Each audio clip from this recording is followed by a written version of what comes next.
இந்த ஒரு ஸ்மால் வாக்கு தான் இதுக்கு வந்து லைஃப்லேயே பெரிய டெஸ்ட்டுங்க. 1000 ஆமைங்க இந்த மாதிரி வந்து லைஃப் ஸ்டார்ட் பண்ணும். ஆனால் இதில் வந்து ஒன்னே ஒன்று மட்டும் தான் சர்வே பண்ணும். 1000 ஆமை விட்டு அதில் வந்து ஒன்று தான் சர்வே பண்ணணும்னு சொல்கிறாங்க. என்னென்ன ரீசன் தெரியுமா? ஃபர்ஸ்ட் வந்து பெரிய பறவைங்க வந்து கொத்தி சாப்பிட்ரும். அப்புறமா வந்து அதிகமாக மீனுங்க வந்து பெரிய பெரிய மீனுங்க வந்து இதை சாப்பிட ட்ரை பண்ணும். அதுக்கப்புறம் வந்து மனுஷங்க பண்ணுற பெரிய தப்பு வந்து பிளாஸ்டிக் கடலில் போகிறதாங்க.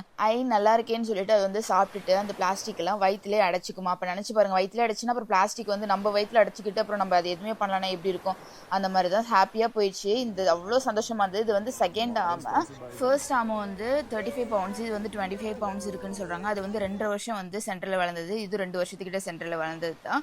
இப்போ தான் ஃபர்ஸ்ட் கடலை பார்க்குது. அதாவது கொஞ்சம் லேட் பண்ணிச்சு. இது வந்து அவ்வளோ ஹாப்பியாக இருக்குங்க. குட்டியாக இருக்குது, வேகமாக வந்துச்சு. அது இப்போ தான் வெயிட்டை ஃபீல் பண்ணும் போல். தண்ணியில் இருக்கப்போ அதுக்கு வெயிட் தெரியாதுல்ல. இன்னொரு பெரிய வந்து மிஸ்டேக் நான் பண்ணுறேன் என்ன தெரியுமாங்க? லைட்டு பொல்யூஷன் தான். அந்த காரில் பெரிய லைட்டு, இந்த வந்து ஹைவேஸில் வைக்கிறோம்ல அந்த பெரிய லைட்டு, அதெல்லாம் பார்த்துட்டு நிலா நிலா அந்த மாதிரி நினச்சிட்டு அட்ராக்டிவாக அந்த லைட்டுக்கு ஏற்ற மாதிரி ரோட்டு மேலே வந்து அடிப்படை செத்துடுமா. அதெல்லாம் இதுக்கு ஒரு பெரிய எக்ஸாம்பிளே வந்து இப்போ நான் லாஸ்ட் ஒரு வீடியோ போட்டிருந்தேன்ல என்னோட சேனலை, மறக்காம போய் பாருங்க.